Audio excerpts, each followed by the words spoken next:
എല്ലാറ്റിൻ്റെയും ഖസനാവ് അള്ളാന്റെ കയ്യിൽ. സ്വർണം ജ്വല്ലറികൾ കൂടിക്കൊണ്ടിരിക്കുകയല്ലേ?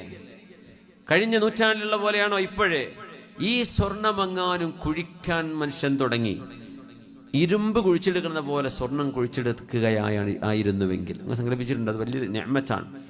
നമ്മുടെ ഇമാമന്മാരുടെ കിതാബുകൾ രേഖപ്പെടുത്തിയിട്ടുണ്ട് ഇതിൻ്റെ ഒരു നിഅമത്ത്. സ്വർണം അത് കുറച്ചേ കിട്ടുള്ളൂ.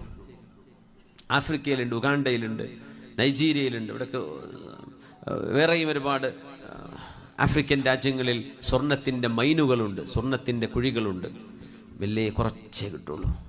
അതങ്ങ് ഒരുപാട് കിട്ടിയെന്ന് വിചാരിക്കുക, ലോകത്ത് സ്വർണത്തിൻ്റെ മൂല്യം ഇടിയും. പിന്നെ സർവ്വ ഡോളറും യൂറോയും ദിനാറും ദിർഹമോ എല്ലാറ്റിൻ്റെയും മൂല്യം നഷ്ടപ്പെടും.